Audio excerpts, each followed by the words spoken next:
우리가 매일같이 보는 하늘. 이 속에서 우리는 두 얼굴을 만나게 됩니다.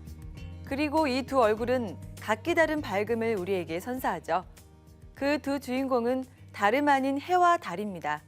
그리고 이들이 지닌 특성에 따라 해는 태양이라는 말처럼 양이라고 부르며 달은 음이라고 합니다. 지난 시간에는 그중 하나 양의 생명 기운인 해를 만나보셨습니다.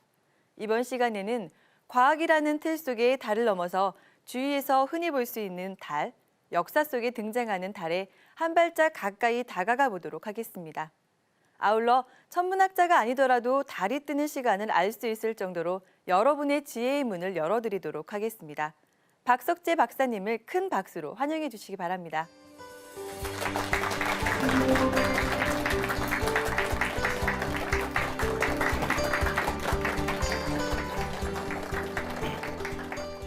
네, 안녕하세요.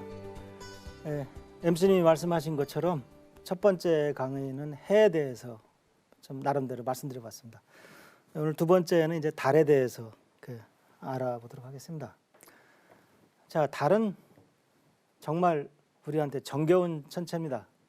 어떻게 보면 대낮에 화려한 해보다 우리 정서에 더 맞는 천체인지도 모르겠습니다.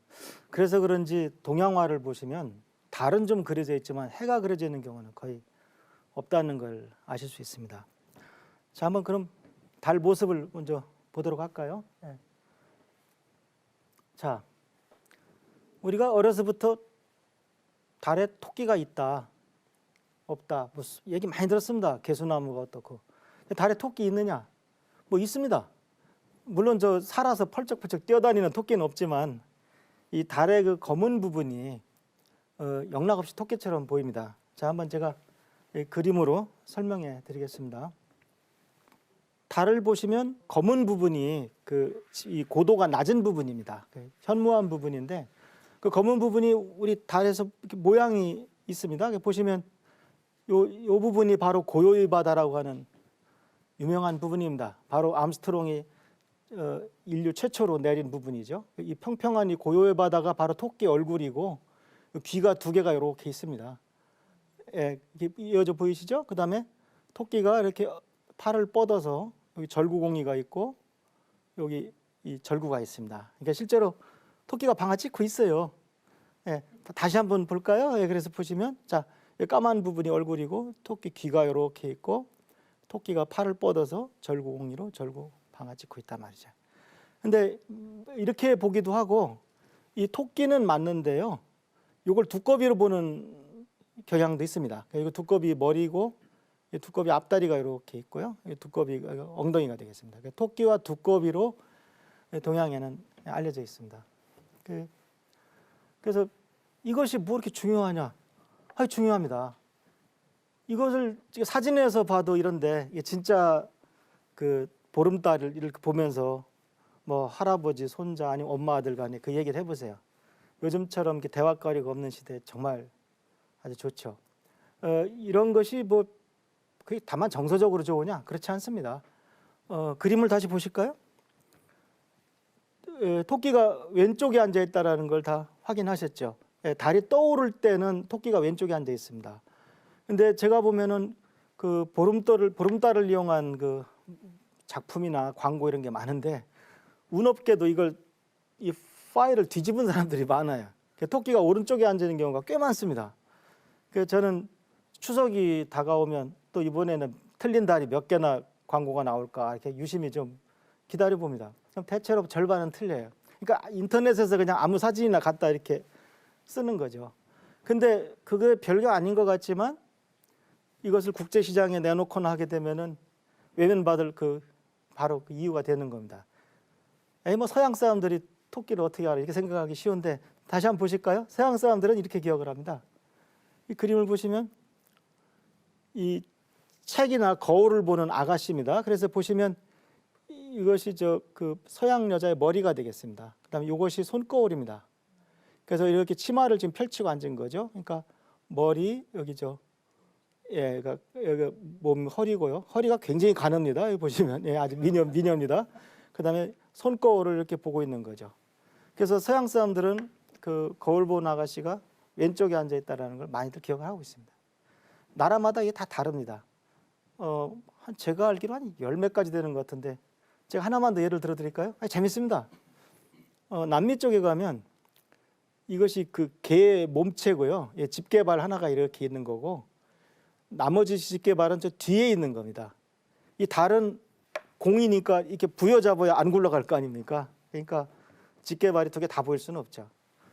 저는 이게 천문학의 시작이라고 생각합니다. 그러니까 아이들한테 어떤 숫자를 가르치는 것보다 뭐 체중이 60kg인 사람이 달에 가면 몇 킬로그램이 되냐 이렇게 숫자를 가르치면은 과학이 재미없습니다. 실제로 선생님과 아니면 부모님과 할아버지 할머니와 이렇게 하늘을 보면서 이렇게 얘기를 하고 우리 옛날 조상들이 하던 얘기를 하고 그게 바로 그 천문학의 시작이 아니겠습니까? 그래서 제가 그 한국천문연구원 원장 시절에 우리 현관이 너무 휑한 거예요. 이게 적어도 1000년이 넘은 천문대인데 이게 너무 썰렁하다 그래서 제가 다음 슬라이드를 보시면 우리 고구려 고분벽화에 있는 토끼와 두꺼비를 그 우리 서편에 현관 서편에 걸어놨습니다. 우리 남양 건물이니까 들어가면 동서가 양쪽에 있는데 서쪽으로 달을 걸고 동쪽에 해를 걸어놨습니다. 근데 바로 이게 달의 모습이죠. 근데 방금 제 설명을 들었으니까 왜 토끼와 두꺼비가 됐는지 이제 아실 수 있죠. 그다음에 이제 다음 슬라이드를 보실까요? 이거는 바로 유명한 삼조고입니다. 다리 셋을 가진 영험한 동물 까마귀입니다. 그래서 그 우리나라의 굉장히 중요한 문화유산입니다. 이 얼마나 풍미가 있습니까? 저는 이걸 볼 때마다 정말 현대 최고 디자이너도 과연 A4 용지 한 장 주고 다리 셋 달린 까마귀를 디자인해봐라 했을 때 이 곡선이 나올까? 그런 생각을 굉장히 많이 해봅니다. 너무 멋있고요. 그 다음에 발이 저게 짐승의 발입니다. 새 발이 아니고요. 우리가 새 발에 피하는 새 발이 아니고 전 짐승의 발이고 태양에 사는 태양신입니다. 그래서 우리나라 문화유산 중에 동양의 문화유산 중에 굉장히 중요한 그 생명체입니다. 여러분 알다시피 태극도 어떻게 보면 우리나라 건 아닙니다. 동양 건데 우리나라가 국기에도 넣고 그다음 우리 국적기가 태극기를 달고 다니고 하다 보니까 이젠 태극이 거의 우리나라 게 됐습니다. 태극전사 그러면 뭐 중국 선수나 일본 선수는 아니지 않습니까? 그 삼조고도 사실은 우리가 이렇게 애용을 해야 되고 우리가 넥타이에도 넣고 다녀야 되고 그렇게 해야 됩니다. 그런데 이 삼조고는 일본 사람들이 너무 좋아합니다. 왜냐하면 여러분 그건 일본이란 나라의 그 철학이 태양 아닙니까? 여러분들 아시다시피 일본이라는 나라 이름을 한자로 어떻게 씁니까? 보시면은 태양을 근본으로 한다, 해를 근본으로 한다 그 뜻 아닙니까? 그러니까 더더구나 일본 국기는 바로 태양 그 자체 아닙니까? 그러니까 삼조고는 일본 사람들이 아주 좋아할 수밖에 없는 거죠. 그래서 전례 받았지만 오히려 일본 사람들이 더 애용을 하고 있는 거죠. 다음 슬라이드 보실까요? 이 삼조고는 그러니까 고구려 무덤에 여기저기 다 나오는 겁니다. 이 고구려 시대만 해도 우리가 천손이라는 그 사상이 굉장히 강했습니다. 그래서 제가 오래전에 저 연개소문이라는 연속극을 봤는데요. 거기 이런 장면이 나옵니다. 강희식 장군이 이제 그 유학한 영유왕한테 책봉은 받더라도 책력을 받아오지 마라 그런 말을 합니다. 제가 그 대사를 보고서 갑자기 그 연속극을 안 보다가 보게 됐는데 보면서 굉장히 감동을 받았습니다. 그런데 제 생각에 시청자들의 몇 %나 그 작가분의 의도를 알까 그런 생각을 하게 됐습니다. 즉 그 강희식 장군이 목숨을 바쳐가며 그 간언한 그 이야기가 뭐냐면 나라가 힘이 약하면 책봉 받을 수 있다 이겁니다. 그러나 책력은 하늘의 법칙인데 그거 어떻게 우리 받아올 수가 있느냐? 우리가 천손인데 하늘의 법칙을 받아온다는 그건 있을 수 없습니다. 그 강한 그 고구려 그 장군의 그 자존심이 그 말 한마디에 묻어 있었고 실제로 그 영유왕이 그 청을 듣지 않아서 결국은 죽음의 길을 걷게 됩니다. 과연 그런 걸 보면은 우리 조상들이 얼마나 훌륭했는지 그런 거 하나를 보더라도 생각이 납니다. 그래서 고구려 때는 굉장히 귀한 분이 죽으면 그 고분 안을 다 우주로 만들었던 겁니다. 그래서 그 안이 결국은 뭐냐? 결국 천상열차 분야지도가 지난 시간에 제가 설명드렸는데 그게 결국 청룡, 백호, 주작, 현무입니다. 사신도가 우리나라 동양 별자리인 거죠. 그러니까 그 훌륭한 분이 돌아가시면 그 안을 우주로 만들어 준 거죠. 그래서 항상 그 청룡, 백호, 주작, 현무와 그 다음에 삼조고, 그 다음에 토끼, 두꺼비 이렇게 자리를 잡았던 겁니다. 오늘날 우리가 천재를 지낼 때도 똑같습니다. 결국 해와 달과 별자리를 놓고 제를 지내는 겁니다. 그 고구려 고분을 보면은 삼조고, 뭐 두꺼비 결국 다 해와 달이 이렇게 많이 나오게 됩니다. 아까 그 제가 천문연구원 현관을 장식했던 그 동파는 바로 그 진파리 7호 무덤에 바로 이 유물을 그대로 복원한 겁니다. 예. 그런데 지금 어떻습니까? 다음 슬라이드 보시면 이건 제가 인터넷에 어떤 분이 이렇게 잘 두 개 대조를 해놨더라고요. 근데 사실 저는 독자적으로 뭐 강의할 때 삼조고를 일본 축구 선수에 달고 있다는 얘기를 저는 많이 했습니다. 그런데 그래서 보시면은 우리 일본 축구 협회, 그러니까 일본 국가대표 축구 선수들 가슴에는 이 삼조고가 있습니다. 그래서 두 다리로 까마귀가 서 있고 나머지 세 번째 다리로 딱 축구공을 잡고 있습니다. 그래서 이걸 볼 때마다 저는 굉장히 슬픕니다. 우리도 좀 빨리 이 해와 달을 상징한 우리 유산을 좀 더 잘 지켜나가야 되겠다. 그런 생각을 늘 하게 됩니다. 자, 그 다음 슬라이드를 보시면 해와 달이 얼마나 우리한테 중요한지 또 말씀드릴게요. 자, 이것은 일월오봉도라고 합니다. 어디 있느냐? 근정전에 있습니다. 우리가 역사를 통해서 보면 어느 왕이나 통치자나 뭐 뒤에 어떤 장식이 있습니다. 저는 뭐 드라마나 영화를 볼 때 로마 시대는 뭐가 있었냐 뭐 이렇게 유심히 보는데 결국 제일 대박 난 게 큰 독수리 같아요. 예. 그 독수리가 로마 때부터 등장을 해서 결국 그 히틀러의 제3제국까지 그 당당하게 내려오고 미국도 결국 나라의 상징이 그 독수리입니다. 예.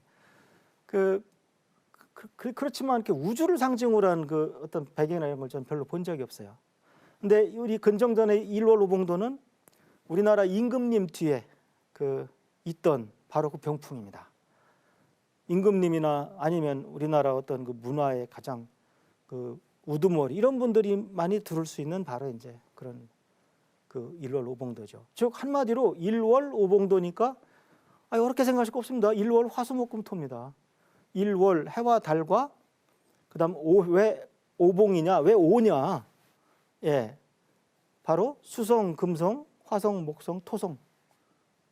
바로 일월 화수목금토입니다. 그래서 천문학적으로는 그렇습니다. 물론 음양오행이 뭐 여러 가지 다 응용되지만 저는 음양오행 원리가 현대에 꼭 맞다고 생각은 안 합니다. 그러나 우리나라는 왜 아리스토텔레스 사원소를 가르치고 그 철학과 그 생각을 가르치면서 일월오봉도에 담긴 우리 철학과 전통과 사상은 왜 교육을 안 하는지 참 이해가 안 돼요. 그래서 저는 이번 강의를 통해서 이 좋은 기회를 통해서 그걸 좀 분명히 말씀드리고 싶습니다. 아까 MC분도 말씀하셨지만 해는 태양이고 달은 태음입니다. 근데 사람들이 달은 태음이라고 부르질 않아요.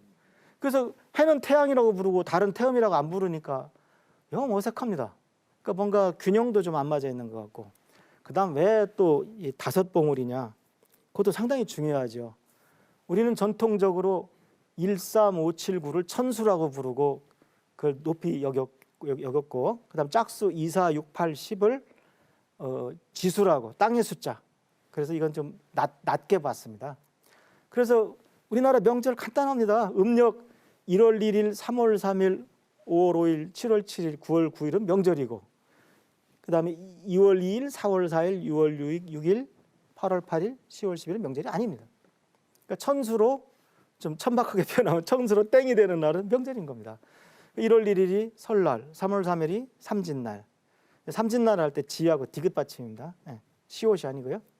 5월 5일이 단오, 7월 7일이 칠석, 9월 9일이 중양절입니다. 그러면 벌써 그것만 알아도 야 우리 강릉에서 그 5월 5일 단오제를 유네스코에 등록하고 그렇게 큰 행사를 하는데 우리 지방은 칠석 한번 이용해야 되겠다. 이게 다음 수순이 보이는 겁니다. 우주의 원리가 보여야 지자체 행사도 할 수 있는 겁니다. 최근에 칠석 가지고 많은 행사를 하고 있는 걸 알고 있어요. 그래서 뭔가 이렇게 우리 문화를 알아야 되는데 이 일로로봉도는 참 자랑스럽습니다.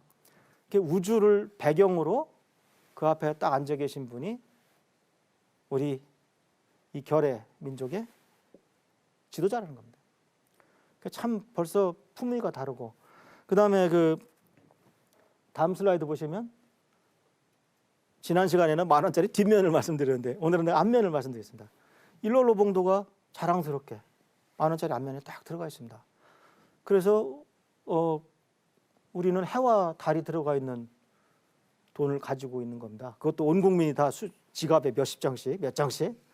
이거보다 좋은 부적이 어디 있습니까? 뭐 진짜 과학자가 이런 얘기하면 좀 그렇습니다만 굉장히 기분이 좋고, 참 우리가 문화민족이라는 그 자긍심을 돈에서 느낄 수가 있습니다. 더더구나 우리 또 세종대왕님은 얼마나 훌륭하신 분입니까? 흔히 한글만 만드신 분으로 이렇게 잘못 알고 있는데 업적이 너무 많으시고 천문학도 굉장히 밝으셨습니다. 그래서 거의 천문학자 못지않은 지식을 가지셨던 분입니다. 그래서 그 인자하신 세종대왕님이 그 신숙주를 뭐 용포로 덮어주고 하던 그 인자하신 세종대왕님이 일식예보가 틀린 천문관은 볼기를 쳤습니다. 왜? 내 나라 하늘도 못 맞추는데 내가 하늘이 내린 임금 맞냐 이거죠. 그 일식월식 수없이 많은 그 임금님들이 보고 잘못 좀 늦게 일어나고 다 보셨겠지만 그거 갖고 화내신 분은 저는 없는 거로 합니다. 근데 그 인자하신 세종대왕도 일식 예보가 15분 정도 늦으니까 당시 천문대장 볼기를 쳤습니다. 저는 그 볼기 많은 천문대장보다도 임금님의 그 가슴이 더 아팠다고 확신합니다. 예, 그 하늘이 내린 제왕으로서의 그 자존심이 상당히 상하셨던 겁니다. 그래서 제가 한국천문연구원장을 할 때 가끔 정말 이건 농담이 아닙니다. 일식을 예보를 했는데 저게 정말 일식이 일어날까 하고 굉장히 제가 불안합니다. 예, 저거 안 일어나면 나 볼기 맞는 거 아닌가. 근데 현대천문학은요 초단위로 맞습니다. 제가 봐도 신기합니다. 우리가 매들 몇 분에 일식 일어난다 그러면 이렇게 초조해서 보고 있으면 딱 그 시간에 해 한쪽을 이렇게 이제 가리고 들어와요. 그 눈으로 못 모릅니다. 뭘로 가지고 봐야 돼요. 그러면 제가 봐도 신기합니다. 어떻게 해를 가릴 수가 있습니까? 그죠? 근데 달이 착 가리는 겁니다. 더 신기한 건 해와 달이 눈으로 봤을 때 크기가 같습니다. 여러분 신기하지 않습니까? 우리 지구가 도는 그 별과 항성과 우리 지구를 도는 위성이 지구에서 보면 크기가 같아요. 예, 아마 그런 그 태양계 행성은 아마 우주에 거의 없을 겁니다. 그건 뭐 간단합니다. 그건 해가 달보다 400배 큰데 거리가 400배 멉니다. 그래서 기가 막히게 일식월식이 일어나면 참 재밌는 겁니다. 그래서 이런 화폐를 보고하게 되면은 우리가 참 해와 달을 동등하게, 왜? 크기도 같고, 그다음 해는 낮을 지배하고 달은 밤을 지배하니까 음양오행에서 딱 두 축구력의 뭐 투톱 시스템이죠. 그래서 그러한 우주관을 우리가 굉장히 그 철학이 참 숭고합니다. 그래서 이것이 천문뿐이 아니라 뭐 음식에도 그 음양오행 원리를 이용해 담고요. 뭐 옛날 우리 한의학도 뭐 저는 자세히 모릅니다만 뭐 불기운이 넘치는 사람은 상극 원소인 물로서 물의 약으로 다스리고 뭐 그런 것이 있고, 결국 우리가 오늘날 소양인이다 뭐 태음이다 하는 것도 결국 다 어떻게 보면은 우리 태가 꽤 괴에서 나온 거 아닙니까? 그래서 어쨌든 모든 것을 우주의 그 섭리에 따라서 그걸 보려고 하는 그 아주 고상한 뿌리 깊은 그 우리 문화가 너무 자랑스럽습니다. 그래서 특히 해와 달은 굉장히 그 기가 막힌 단어입니다. 여러분 한 해가 같다, 두 해가 같다. 그 해가 도대체 뭡니까? 그 해가 하늘의 저 해입니다. 옛날에는 우리 지구를 해가 이렇게 도는 거를 한 해라고 한 겁니다. 사실은 지구가 해를 돌지만 옛날에는 몰랐으니까 해가 우리 지구를 항도를 따라서 한 바퀴 도는 걸 한 해라고 한 겁니다. 그래서 한 해가 360일인 거죠, 대략. 한 달이 뭡니까? 보름달이 떴다가 다음 보름달까지를 한 달이라고 한 겁니다. 그러니까 해와 달은 이 기가 막힌 이름입니다. 그래서 지구같이 이제 한자 말로 된 천체도 있지만은 해, 달과 같은 이름이 남아 있다는 것은 참 정말 다행이죠. 우리가 어떻게 보면 뭐 어제 그저께 우리말이 있는데 내일은 뭐 우리말이 있긴 있지만 잘 안 쓰니까 이렇게 뭔가 대칭이 깨져서 좀 마음이 상하는데 우주는 아직 완벽하게 남아 있습니다. 자, 그럼 지금까지 그냥 이렇게 재미있는 얘기를 쭉 해드렸는데, 자, 이제 조금 공부 좀 해봅시다. 예, 다음 슬라이드를 보실까요? 자, 오늘 제가 아주 제일 역점을 둬서 설명할 것은 한마디로 이겁니다. 이 답변을 아시면 뭐 이 프로그램 안 보셔도 됩니다. 예. 자, 오늘 밤 달이 10시에 떴다. 내일 달 몇 시에 뜨느냐? 이거 굉장히 중요한 겁니다. 이걸 알면은 그만큼 여러분 덕을 볼 겁니다. 해, 달, 별로부터 자유로운 것은 없습니다. 우리가 지구상에서. 알면 좋은 거죠, 하여튼. 근데 이거는 초등학교 때 다 배우는 겁니다. 근데 역시 이거 마찬가지로 어른들 중에 이거 답할 수 있는 사람들이 거의 없어요. 근데 오늘은 제가 이것을 칠판에서 조금 더 자세히 좀 설명드리겠습니다. 자, 이거 아무것도 아닙니다. 이건 원리가 뭐냐? 이거 이해하시면 돼요. 제가 지금 고속도로에서 120km 시속으로 달리고 있어요. 근데 어떤 사람이 갑자기 한 150, 뭐 160으로 막 달리고 있어요. 그 사람이 제 차를 보면 제가 뒤로 가는 것처럼 보일 거 아닙니까? 그거 모르는 사람 어디 있어요? 그걸 좀 이제 전문 용어로 상대 속도라고 합니다. 그러니까 제가 가만히 보면 과학을 강의할 때 이렇게 그냥 상식적인 얘기를 하면 다 들으시는데 상대 속도라든가 이렇게 어휘를 동원하기 시작하면 그다음부터 안 들으세요. 그래서 저는 그냥 그렇게 설명하겠습니다. 그걸 이해하시면 이 대답은 바로 나옵니다. 조금만 생각을 하시면. 자, 제가 칠판에서 설명해 드리겠습니다. 자, 여기 해가 있습니다.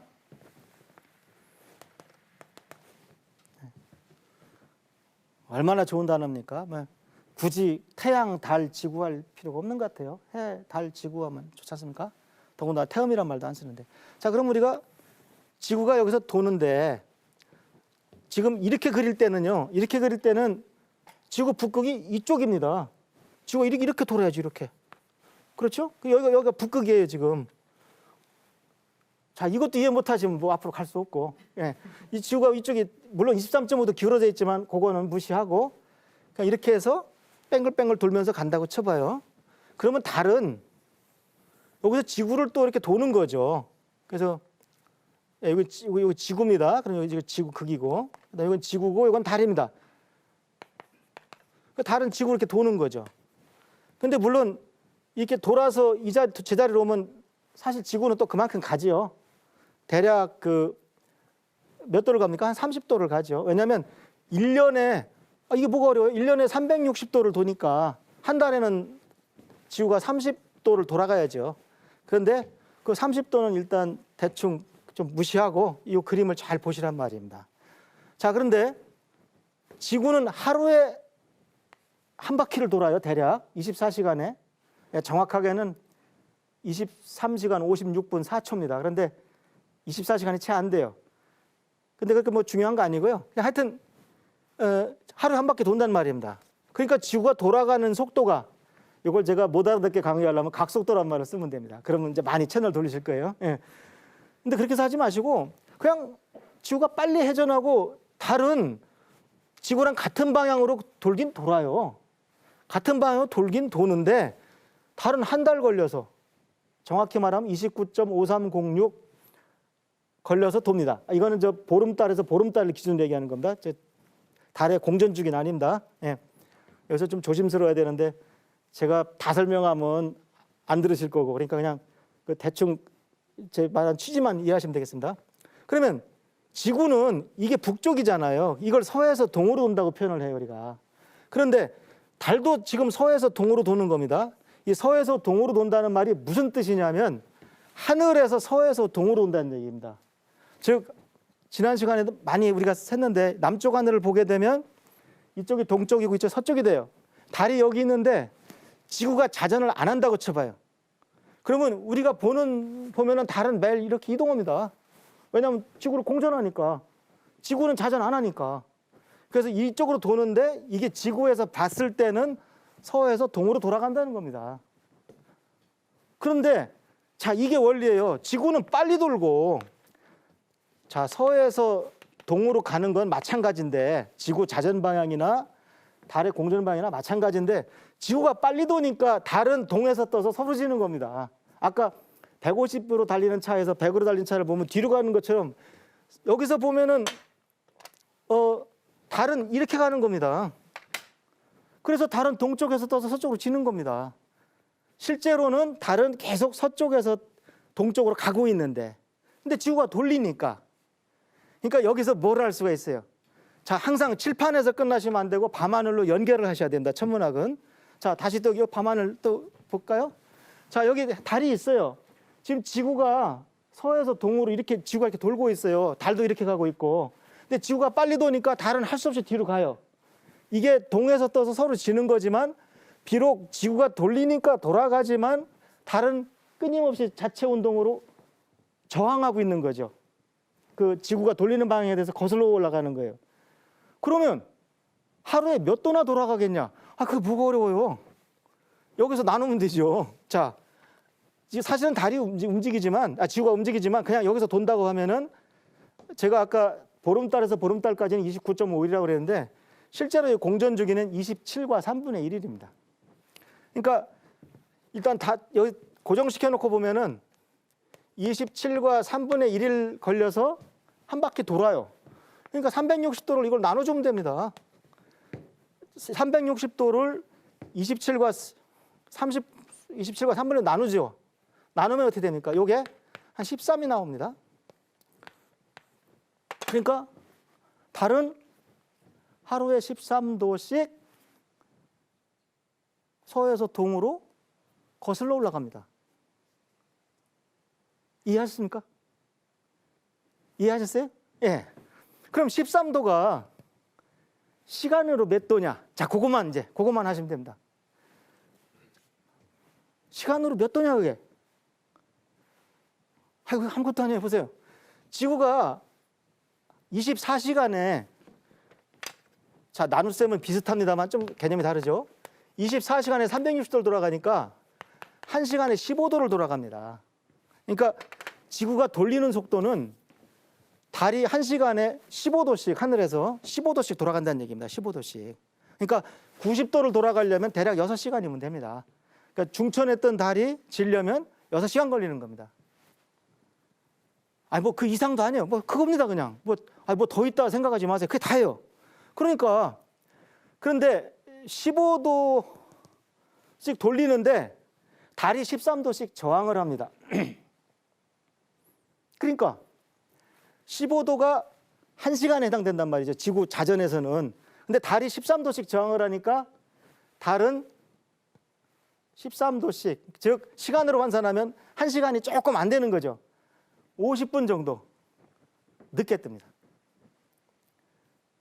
왜 늦게 뜰까요? 자, 그것만 이해하면 되죠. 자, 보세요. 오늘 달이 떴어요. 떴는데 내일이 되면은 다시 지구가 삥 돌려서 달이 이쪽에서 또 떠야 되는데 달이 그동안 동쪽으로 더 이동한 거죠. 13도만큼 이동한 거죠. 왜 13도만큼 이동했냐면 적으니까. 그러니까 예를 들어서 이렇게 되는 거죠. 이거 아무것도 아닌데요. 이것만 알면 이제 다 끝나는 겁니다. 자, 지평선이 있어요. 달이 이거 조심해야 됩니다. 제가 예를 들어서 오늘 밤에 이렇게 초저녁 얘기하고서 이렇게 새벽달 그랬다가 망신당하는 겁니다. 요건 새벽달이고 요건 초저녁달입니다. 이거는. 예. 근데 예를 들어서 초저녁달 갖고 하려면 지는 걸 설명하는 게 좋죠. 왜냐하면 뜨는 건 안 보이니까 초저녁달은. 요 얘기 괜히 했나 보다. 예. 다시. 예. 자, 새벽달이 오늘 6시에 떴어요. 6시에 떴는데 얘는 지구가 돌리니까 할 수 없이 이렇게 동에서 떠오른단 말입니다. 근데 그동안에 13도를 이렇게 간다니까요. 하루가 지나고 다음 날이 되면 여기 있질 않고 더 가늘어진 금음달이 13도 땅속 아래에 있단 말입니다. 그러니까 오늘 이 13도는 지구가 24시간에 360도를 돌리기 때문에 15도가 1시간이니까 요거는 시간으로 환산하면 약 50분이 된단 말입니다. 50분. 그러니까 어젯밤 저도 틀렸잖아요. 어제 새벽 6시에 요런 달이 요렇게 6시에 떴어요. 그럼 다음날 6시가 되면 달이 여기 있어요. 왜냐하면 하늘에서 저항을 했으니까 13도만큼. 그러니까 결론적으로 오늘 새벽 달이 6시 떴으면 내일은 6시 50분에 뜹니다. 대략. 엄밀히 말하면 수학으로 하면 52분입니다. 왜냐하면 1시간이 15도니까 1도에 4분이 해당돼요. 그렇잖아요. 1시간이 15도니까 1도는 4분이라고요. 그래야 1시간이 60분이니까 13도니까 1도가 4분이니까 13 곱하기 4는 52잖아요. 근데 어차피 오차가 커요. 그래서 뜨고 지고 다 마찬가지입니다. 오늘 달이 밤 9시에 졌다. 내일 몇 시지냐? 9시 50분이에요. 그 다음 플러스 마이너스 한 10분 정도. 왜 이렇게 오차가 크냐? 달이 궤도가 원이 아니에요. 그 다음에 여러 가지 이유가 있어요. 그래서 다시 한번 결론 말씀드리면 뜨는 거나 지는 거나 하여튼 어제보다 무조건 50분씩 늦어집니다. 이거 얼마나 유용한 지식입니까? 자, 그게 왜 유용하냐? 이제 또 볼까요? 그걸 알면 이제 더 재밌죠. 다음 슬라이드 한번 보실까요? 자, 이번에도 남쪽 하늘을 지금 보고 있는 겁니다. 이게 계절이 언제인지는 몰라요. 우리 계절은 아무 상관없어요, 지금. 이게 하여튼 저녁 6시 상황이에요. 저녁 6시에 해가 지금 서산에 지고 있어요. 그러니까 이게 봄, 여름, 가을, 겨울 상관없다니까요. 이건 뭐 여름이냐, 이건 겨울이냐 물어보시면 아직 이해 못 하신 거예요, 전혀. 예. 계절에 상관없이 달이 뜨고 지는데 저 위치를 잘 보세요. 지금 이 경우에는 그 해 바짝 붙어 있으면 달이 요 밑둥만 햇빛을 받습니다. 즉 우리가 초등학교 3학년 때 배울 때는 애들이 공간 감각이 없어서 이해를 못해요. 무슨 말이냐면 아이들은 해하고 달이 하늘에 박혀 있다고 생각을 하지 해보다 달이 더 가깝다는 저걸 3차원적으로 보지를 못해요. 입체적으로. 왜 해가 달보다 뭐냐? 그거 질문하시면 곤란하죠. 여기 보시면 알잖아요. 여기 이쪽 보시면 달은 지구 옆에 붙어 있고 해는 쭉 있잖아요. 이건 1억 5천만 킬로미터고 요거는 38만 킬로미터인데 달까지는 빛의 속도로 1.2초면 가요. 해는 얼마 걸려요? 8분이 넘게 걸려요. 400배 뭐니까 1.2초 걸리는 거리에다가 400을 곱하면 대략 뭐 한 500초 정도 될 거 아닙니까? 500초면은 대략 8분 얼마 되잖아요. 뭐 대충 이렇게 알면 돼요. 뭐 꼭 숫자 정확히 하실 필요 없어요. 뭐 숫자야 뭐 스마트폰 꺼내서 계산해 보시면 되지 뭐. 중요한 건 개념이에요. 우리는 가만히 보면 숫자를 외우는데 굉장히 뭐 1년의 길이는 뭐 5시간 365일 5시간 48분 46초. 아유 너 커서 과학자 되겠다. 그거 아니에요. 외우는 게 과학은 아니에요. 어떻게 보면 과학은 바둑과 같아요. 잘하는 사람은 자는 사람 두들겨서 깨워서 하라고 그래도 잘하고 못하는 사람은 3일 밤을 새서 막 연습을 해서 두어도 칩니다. 하루아침에 되는 게 아니에요. 그래서 지금과 같은 지식들이 쭉 쌓여야 되는 겁니다. 그런데 그렇게 해서 저 그림에서 아이들이 이해 못하는 건 공간 감각이 없어서 그래요. 근데 어른들은 이거 모르면 창피한 거예요. 자, 다시 한번 그림 보고 제 설명 들으실까요? 자, 초승달은 해가 멀리 있기 때문에 해하고 지구 사이로 요 달이 들어오는 겁니다, 지금. 그러니까 해가 멀리 있고 약간 방향이 어긋나 있으니까 저쪽 해 가까운 쪽 밑둥만 밟은 거죠. 그게 초승달입니다. 그러니까 초승달은 해가 저 서산에 지는데 초승달이 여기 있을 수는 없어요. 그럼 말이 안 되는 거예요. 우리가 밤에 촛불을 켜놓고 테니스공 갖고서 이렇게 보면은 테니스공을 초에 가까이 가져가면 초승달처럼 보여야 되고 90도 거리로 가면 반달 모양이 돼야 되고 촛불 있을 때 테니스공을 이쪽에다 갖다 놓으면 다 밝을 거 아닙니까? 그게 보름달이라고요. 똑같아요. 그러니까 초승달은 초저녁에 높이 떠 있을 수가 없어요. 그래서 해가 지면 길어봐야 2-3시간 뭐 아주 가는 건 금방이고 조금 통통한 초승달도 길어봐야 밤 10시면 다 져요. 근데 우리나라 어른들은 초승달이 초저녁달이라는 걸 다 몰라요.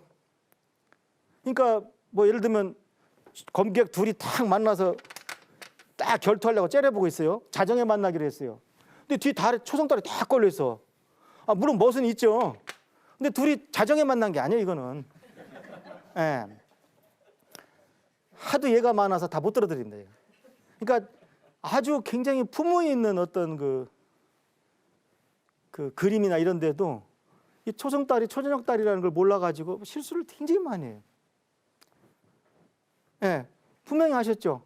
예. 그 초승달은 초저녁달입니다. 그다음 반달은요. 다 이해하셨죠? 이 그림을 보시면 그림이 작아서 좀 이해가 안 가는데 반달은 해로부터 90도 떨어져야 반이 밝은 겁니다. 자, 저 그림이 작으니까 여기서 볼까요? 서편에 저쪽 해가 있을 때 달이 여기 있어 보세요. 반이 밝을 거 아닙니까? 저 햇빛이 옆에서 오니까. 반달은 반드시 해로부터 90도 떨어져 있어. 그다음에 보름달은 서편으로 해가 지면은 보름달은 반대편에 있어야 돼요. 그래야 햇빛을 받는 방향과 제가 보는 방향이 같아서 달 전면이 다 밝은 거예요. 달을 조명하는 건 해밖에 없어요. 우주에 조명기구가 뭐가 있어요. 그러니까 달은 이 모양상 위치가 딱 정해져요. 그럼 이게 제가 매일 50분씩 늦어진다는 거하고 똑같은 말이에요. 자, 이제 두 개를 한번 합성해 볼까요? 융합해 볼까요? 자, 보세요. 우리 그냥 저녁 6시라고 대충 얘기합시다. 해가 6시에 지면 초승달은 7시 질 거 아니에요. 예를 들면 8시 질 거 아니에요. 그럼 달이 언제 떴다는 거예요? 아침에 해가 6시에 떴으면 달은 8시 뜬 거죠. 왜냐하면 저 상황에서 자, 요거 보세요. 달과 해를 그대로 돌려보세요. 하루 만에 이렇게 되지는 않아요. 그대로 돌려보면 아침에 해가 먼저 떴을 거 아닙니까? 해가 뜨고 달이 따라 뜨고 요렇게 가는데 그동안 달은 13도만큼 요렇게 처음에는 붙어 떴다가도 요렇게 오게 되면 떨어지는 거죠. 13도만큼 달은 자체 이동을 하니까. 그러니까 저게 음력 3일이라고 쳐봐요. 자, 음력 3일달이라고 쳐봐요. 음력 3일달이라고 쳐봐요. 그러면 해가 6시에 지면 7시에 졌다는 말은 아침에 해가 6시에 떴으면 달은 7시에 떴다는 말과 똑같아요. 같이 이렇게 방향은 같아야죠. 돌아가니까. 그런데 하루가 지나면 음력 4일이 되면 같이 붙어서 갔지만 달은 이만큼 자체 이동으로 더 와 있는 거죠. 그 상태에서 돌아서 다시 올라오게 되면 이번에 해가 뜨고 나서 달은 50분 늦게 뜨는 거죠. 음력 4일 달은 그러니까 예를 들어서 점점 50분씩 늦어지니까 그러니까 음력 7일이 되면 이만큼 늦게 뜨는 거죠, 해보다. 그러니까 해가 아침에 떴을 때 안 따라 떠요. 이제 음력 7, 8일이 됐으니까 하루에 13도씩 이동했으니까 꽤 이동해 있단 말이에요. 그러니까 해가 중천에 올라오면 그때서 달이 떠요. 그래서 해가 지면 그대로 90도 떨어진 간격을 유지하면서 거의 대충 오니까 해가 질 때 상현달은 남쪽 하늘 높이 있어요. 그러니까 반달은 상현달은 초저녁에 하늘 높이 있어요. 여러분들 한번 잘 달 기억해 보세요. 반달이 저 초저녁에 저 산 위에 있는 거 본 적 있어요? 초저녁에 없죠? 없을 겁니다. 있는 분은 내가 저 표창할게요. 제가 상 드릴게요. 그래서 상현달은 자정해집니다.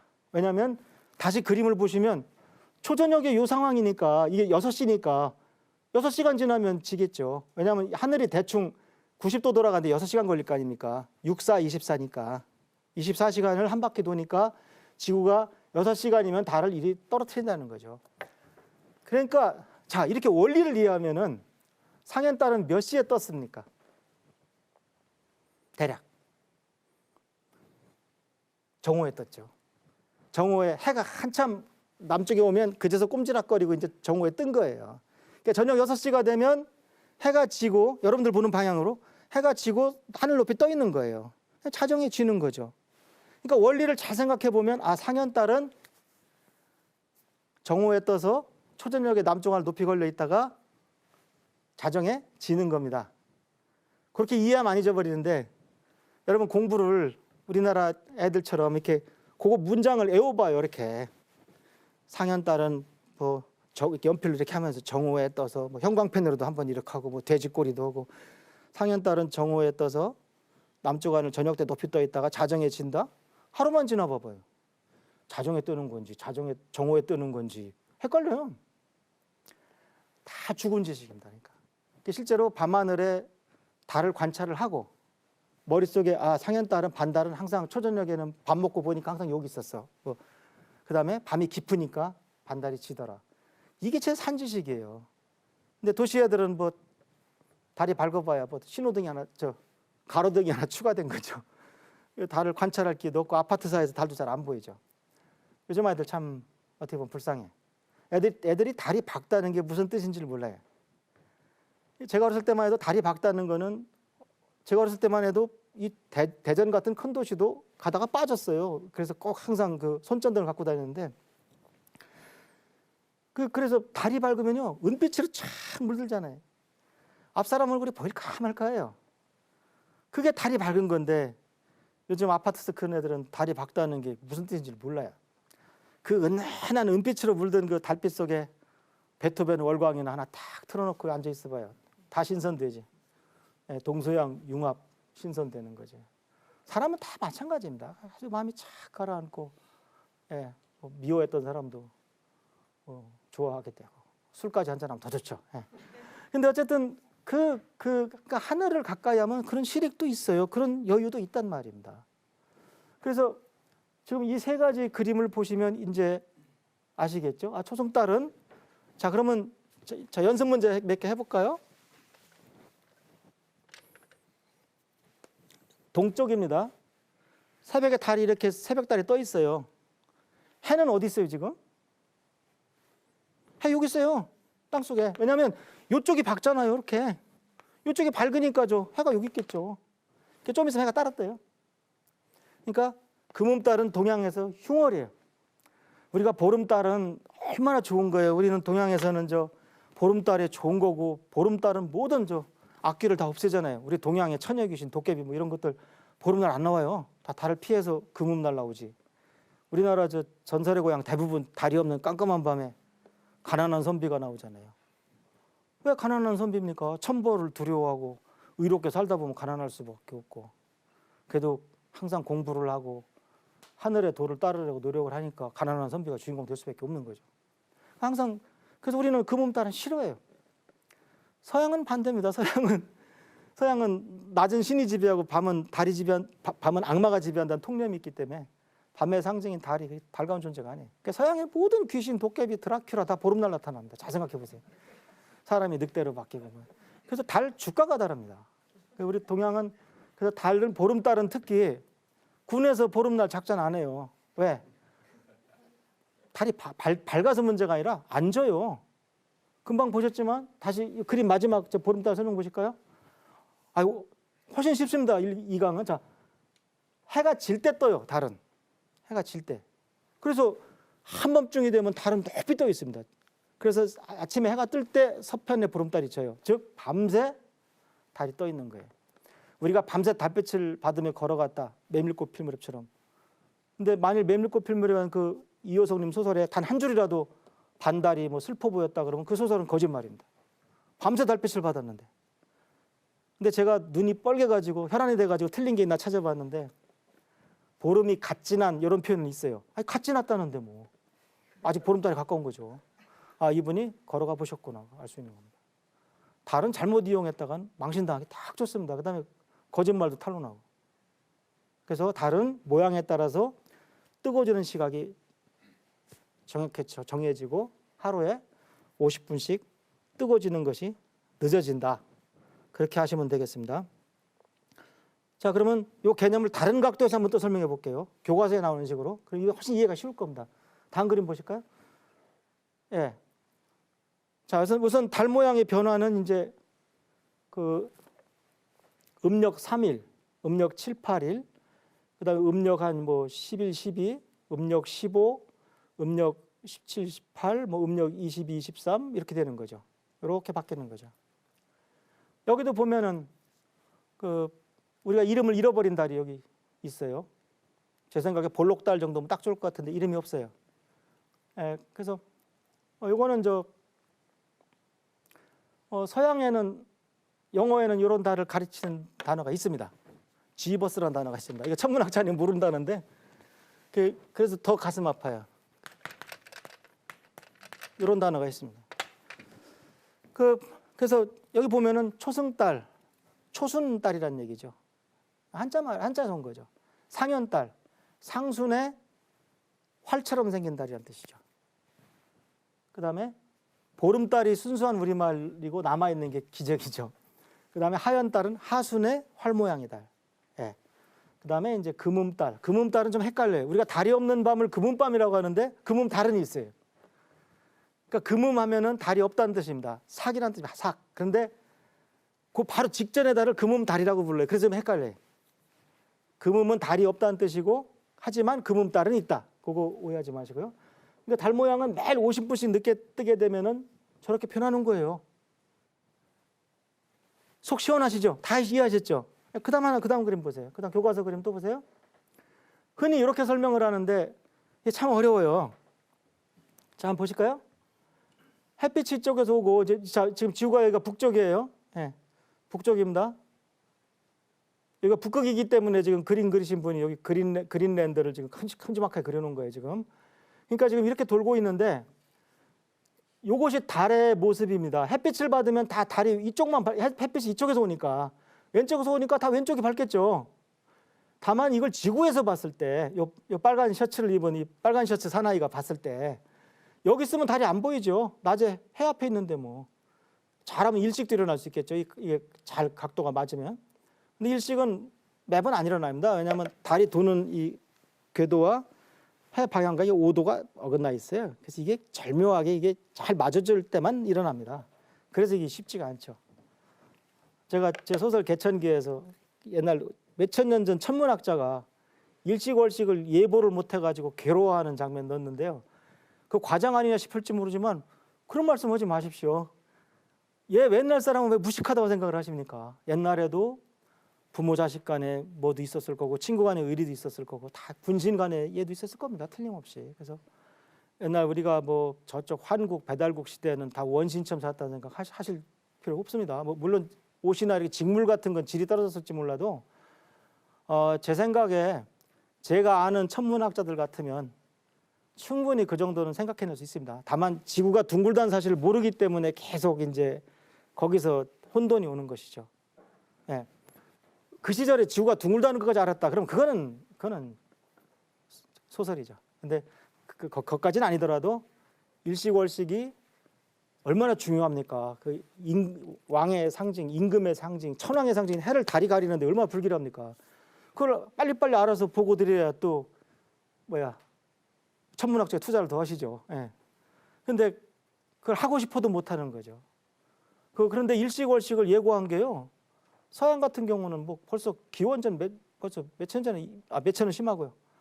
탈레스 앞쪽 이쪽 저쪽으로 그게 벌써 하기 시작했습니다. 그러니까 옛날 사람들이 얼마나 똑똑한지 잘 알아야 됩니다.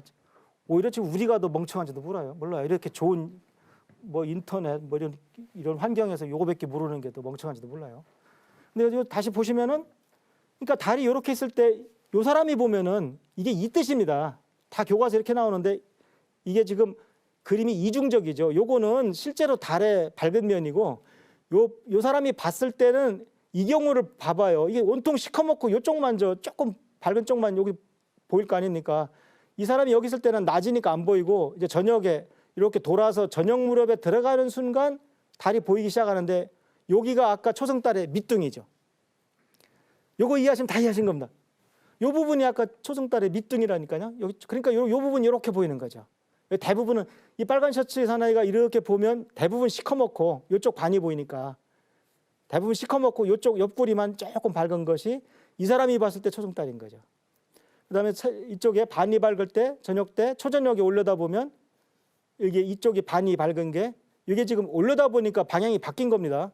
이게 D자 모양의 달인 거죠. 이쪽에서 보니까 아까 우리가 본 건 우리가 본 거고 지금 우리가 빨간 셔츠의 사나이 입장으로 가야 되니까 그래서 이게 해 바로 위에 있는 초승달, 해로부터 90도 떨어진 반달, 그다음에 반대편에 있는 보름달. 여기서 빨간 셔츠의 사나이가 자정에 지구가 이렇게 돌아왔을 때가 새벽 여기 저녁이고 이거 자정 아닙니까? 한밤중? 여기서 달을 보면 다 보일 거 아니에요. 그러니까 보름달인 거죠. 이 그림을 아이들을 탁 놓고 봤을 때 어떻게 이해하겠냐고요. 그러니까 사실은 여기 계신 분들도 시청자분들도 제가 앞에서 충분히 예비 작업을 했기 때문에 지금 이순하실 겁니다. 사람이 공부한다는 즐거움이 그거 같아요. 처음 읽어볼 때 안 읽혀요. 공부하고 보면 그게 읽혀. 처음에는 못 알아들어요. 근데 다음에 하면 알아들어. 그게 바로 하기 시습지 부력여로예요. 그거 같아요. 네. 다음 슬라이드 보실까요? 예, 저 문제 내겠습니다. 네. 자, 이 두 나무를 기준으로 어젯밤 달이 이렇게 있었어요. 어젯밤 10시 여기 있었습니다. 오늘 밤 10시는 달이 A, B, C 중에 어디 있을까요? 남쪽 하늘입니다.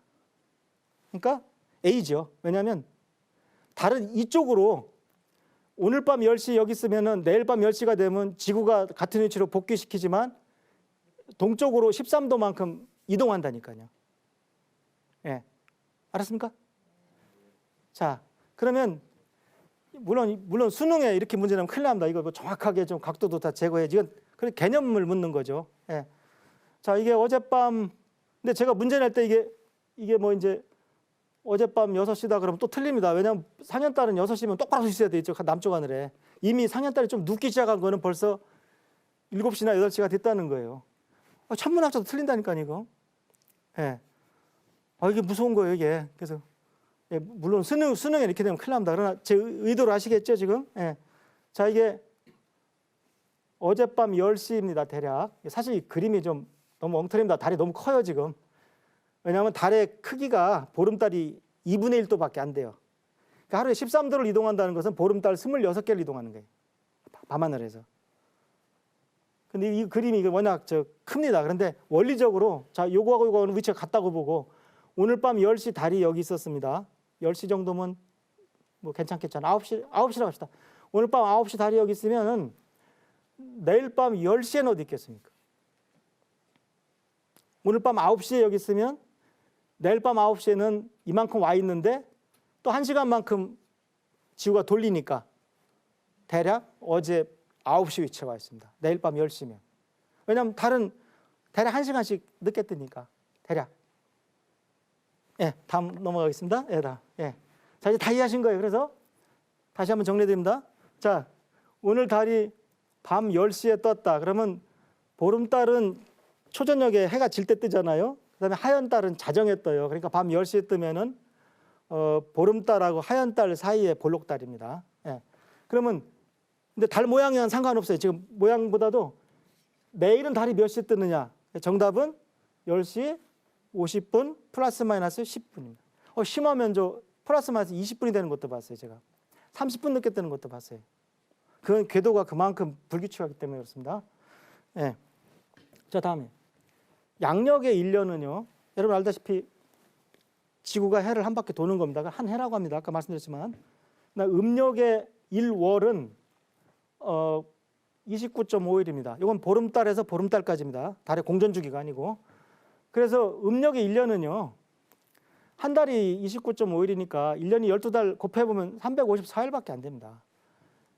그러니까 대략 3년에 양력의 1년이 약 3년에 양력의 1년이 한 달 정도 길어집니다.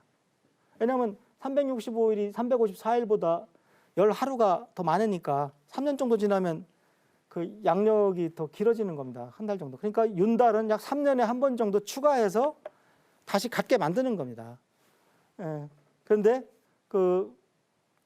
제가 지난 1강 때 설명드렸죠. 24절기는 그 황도 12궁을 그 24등분해서 그 해가 지나가는 걸 가지고 만든 겁니다. 그래서 그건 양력이라고 하고 윤달은 음력밖에 없습니다. 그래서 이제 무중치운법이라는 게 뭐냐?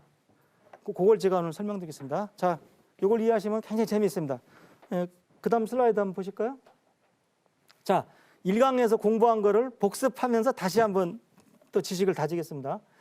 24절기는 12절기가 있고 12중기가 있습니다. 그 절기는 이제 입춘, 경칩, 청명해서 이렇게 쭉 있는 거고 중기가 이렇게 있고 이 12개여서 24절기가 되는 겁니다. 근데 양력은 변하지 않습니다. 항상 양력 2월이면 입춘 우수가 있는 거고 양력 3월이면 경칩 춘분이 있는 겁니다. 근데 음력은 윤달이 들어가고 하기 때문에 이것이 지켜지지 않습니다.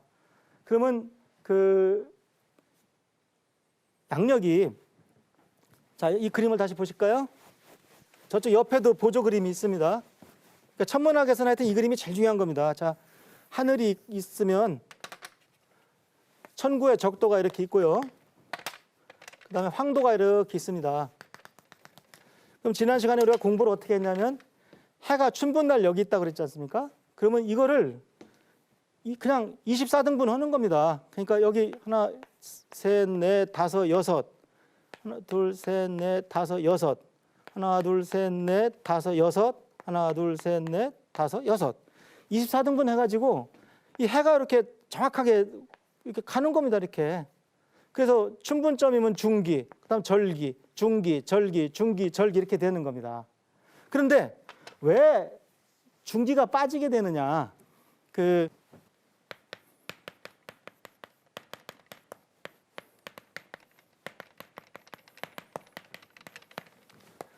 유명한 책력의 가장 중요한 법칙입니다.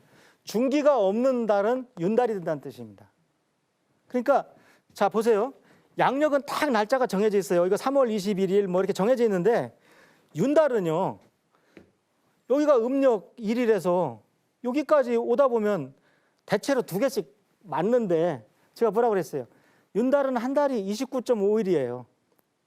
양력은 뭐 어떨 때는 뭐 7, 8월은 31일이 계속 오기도 하잖아요. 그러다 보면 재수없게 어떻게 여기서 출발하다 보면 이렇게 오다 보면 이 2개가 윤달 안에 안 들어갈 수가 있어요. 왜냐하면 여기까지밖에 이렇게 안 되는 거죠. 무슨 말인지 알겠습니까? 그러니까 이게 2개씩 딱딱 들어가면 윤달도 탁탁 넘어가는데 이게 짜투리가 11일 짜투리가 어떤 일을 만드냐면은 예를 들어서 양력 요 날짜에 음력일이 시작됐는데 요것이 요 2개를 건너가지 않고 여기서 앞에서 끝날 수가 있다고요. 그럼 그 달이 윤달이 돼요. 근데 올해 2012년은요 굉장히 책력이 묘한 달이에요. 다음 슬라이드 보실까요? 우선 재밌는 게 우리나라하고 중국하고 윤달이 달라요. 이런 거 참 보기 드뭅니다.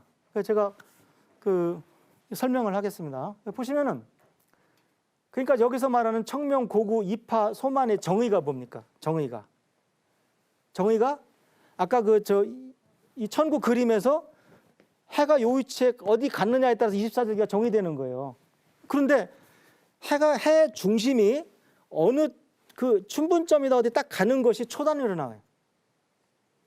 해는 크기가 있지만 그 중심점이 어느 딱 천문학에서 황도상의 그 점에 도달하는 것이 초단위로 나온다고. 근데 이 소만이 말입니다. 우리나라는 5월 21일 0시 15분이에요. 5월 21일 0시 15분. 근데 중국은 우리보다 1시간 늦어요. 그러니까 중국은 소만이 5월 20일 23시 15분이에요. 그래서 우리나라는요. 요 날이 5월 21일 0시 15분이 우리나라는 음력으로 이게 4월 1일이에요. 그러니까 소만이 요 날짜가 양력 5월 21일이 소만이 된다는 거예요. 근데 중국은 5월 20일이 소만이 돼요. 1시간 차이가 있기 때문에. 그래서 중국은 우리나라는 그래서 이 소만이 4월 1일에 껴가지고요. 음력 3월 끝나고 나서 요 이파만 갖는 가짜 달이 하나 있어요. 그 윤 3월에. 무슨 말인지 알겠습니까? 달력 보세요. 가서. 우리나라는 그래서 예를 들어서 지금 우리나라가 음력 3월은 청명 고구가 있는데 이파 소만은 이파는 윤달에만 있고 이 중기의 소만이 윤 3월에 없어요.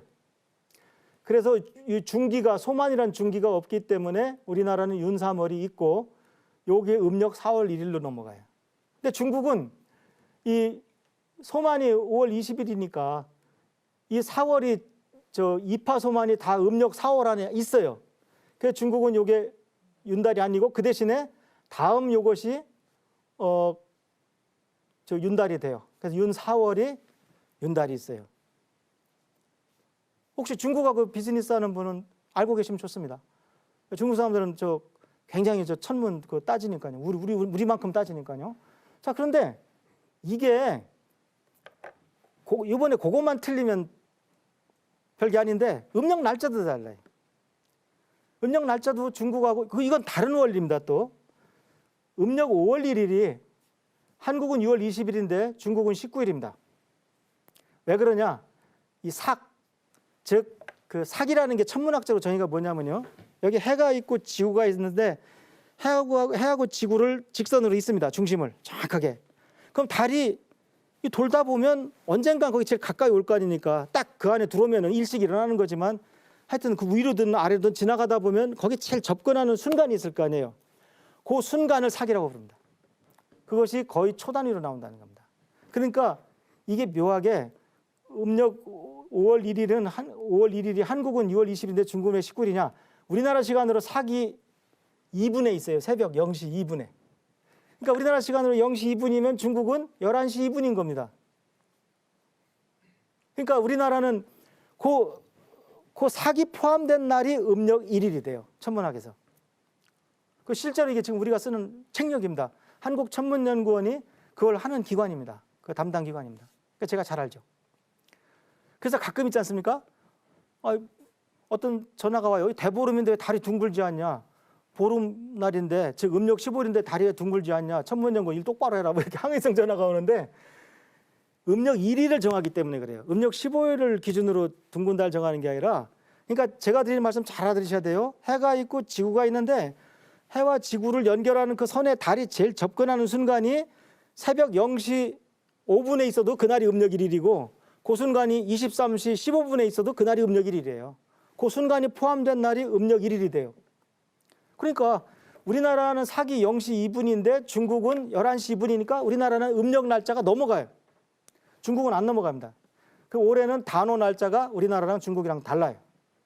혹시 단오 가지고 글로벌 세계적인 행사를 준비하려면 잘 아셔야 돼요. 근데 6월 달에는 같아졌다가 7월 1일 날 음력 7월 1일이 사기 0시 54분에 있어요. 새벽. 중국은 11시 54분에 있으니까 우리나라는 또 음력 날짜가 중국이랑 또 어긋나요. 그래서 이번에는 칠성날도 중국과 달라요. 2012년은. 아주 희귀해요. 이번 달력이. 여러분들 이거 일반인들 이거 아는 사람 거의 없습니다. 그런데 우리 어르신들 보면 뭐 복날도 계산 잘하시고 뭐 그렇잖아요. 사실 국민들이 다 알고 있어야 돼요. 이런 내용도 어떻게 보면. 근데 이 정도만 돼도 굉장히 그 어려운 강의죠. 그렇지 않습니까? 네, 그다음에요. 그다음에 이제 일식과 월식은 제가 그냥 간단하게 원리만 설명드리겠습니다. 자, 아까도 말씀드렸지만 해하고 지구 사이에 달이 들어오게 되면 매번 일식이 안 일어납니다. 이 각도가 어긋나 있다니까요. 근데 우연히 딱 일치할 때 이게 일식이 일어나게 되면 이 달의 그 본 그림자 밑에서 보면은 개기일식이 일어나고 이 옆구리에서 보면은 부분일식이 일어나는 겁니다. 개기일식은 달이 해를 다 가리는 거고 부분일식은 부분만 가리는 거죠. 다음 슬라이드요. 근데 우리나라는 적도에서 멀기 때문에 개기일식이 거의 안 일어나요. 근데 언제? 2035년이 되면요. 9월 2일 날 일식이 일어나는데 한반도 전역에서 개기일식에 가까운 부분일식이 가능한데요. 특히 북한에서는 개기일식이 일어납니다. 평양하고 원산을 연결하는 그 고속도로를 따라서 가게 되면 거기 어디선가는 개기일식을 볼 수 있습니다. 비행기 안 타고 다른 날 안 가고 볼 수 있는 기회입니다. 뭐 다 통일되고 그때 되면 다 우리 저쪽에 다 가서 구경하고 있을 겁니다. 전날 날씨 흐리면 어떡하나 지금부터 걱정하고 있습니다. 지금. 천문학의 재미죠. 그 다음에 보실까요? 월식은 이제 반대로 지구 그림자로 이제 달이 들어오는 거죠. 그래서 다 안 들어오면은 이 본 그림자에 다 안 들어오면 부분만 가리는 거고 다 가리면은 이제 시뻘건 달이 뜨는 거죠. 그래서 옛날에는 빨간 달을 흉조라고 봤던 것이죠. 뭐 이 정도면 저는 충분할 것 같습니다. 그래서 오늘은 달에 대해서 여러 가지 정리해드렸습니다. 그중에 가장 핵심적인 그 지식은 오늘 밤 달이 9시에 졌다. 내일 몇 시에 지느냐? 9시 50분입니다. 그것만 잘 기억하셔도 달의 그 모양 변화와 그 시각 변화는 전부 다 이해했다고 말씀할 수 있습니다. 감사합니다.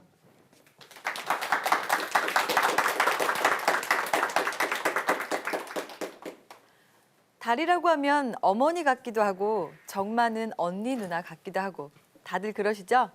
우리 민족은 특히 달에 대한 정서가 남다른데요. 박사님, 오늘 달에 대한 유익한 강의 잘 들었습니다. 네, 감사합니다.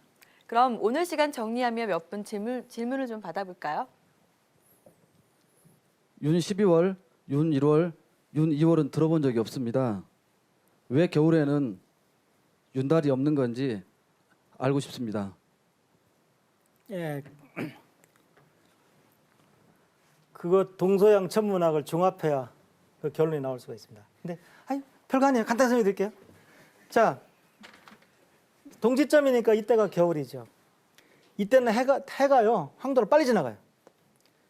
이때는 해가 좀 천천히 갑니다. 빨리 지나가기 때문에 반드시 그 24절기 중에 두 점을 절기와 중기를 지나가요. 빠뜨릴 수가 없어요. 속도가 빠르기 때문에. 여기는 천천히 가기 때문에 저 우리나라의 하지점이니까 여기는 느리기 때문에 윤달이 많이 일어나요. 왜 그러냐? 그건 이제 서양 천문학에서 케플러 법칙 아시죠? 다 배운 겁니다. 케플러는 뭘 발견했냐면 지구가 해를 돌 때 해 가까이 가면 이 타원궤도지 않습니까? 그래서 지구가 해를 가까이 가면 여기는 빨리 가고 먼 데는 천천히 간다는 걸 발견했어요. 이렇게 생각하시면 됩니다. 해가 지구를 중력으로 잡아당기고 있는데 가까이 가면은 더 세게 잡아당기니까 안 떨어지려면 더 빨리 가야 될 거 아니에요. 그다음 비교적 멀리 가면은 중력이 약하니까 천천히 가도 될 거 아니에요. 그러니까 이거를 동영상으로 보셔야 됩니다. 이렇게 자 보세요. 휙 갔다가 천천히 갔다가 휙 갔다가 천천히 갔다가 이게 천체각입니다. 그러니까 이때가 우리나라가 이게 해가 가까우니까 여름이라고 생각하시는데 이게 겨울이에요. 뭐 그런 식으로 따지면 호주는 말이 안 되잖아요. 그죠? 이게 겨울입니다. 그래서 겨울에는 지구가 빨리 가니까 지구에서 해를 보면 해도 빨리 가요. 하늘에서 움직이는 속도가 상대적으로. 그래서 겨울에는 윤달이 없어요. 즉, 예, 이 그림을 여기서 보게 되면 해가 여기서 빨리 지나가는 거예요. 이해가 안 되시면 곰곰이 생각해 보세요. 아, 이거 아주 재밌습니다. 예. 무엇보다도 우리는 역사의 현장에서 만나는 상징물이나 생활 속에서 사용하는 지폐 속에서도 1월의 조화로운 모습을 간직하고 있다는 것을 보았습니다. 그럼에도 불구하고 해와 달을 인식하지 못하고 점점 가치 있는 것을 잃어버리는 것은 아닐까 하고 걱정도 해봅니다. 다음 이 시간 박석재 박사님의 그 세 번째 이야기, 별을 기대하며 이만 마치겠습니다. 감사합니다.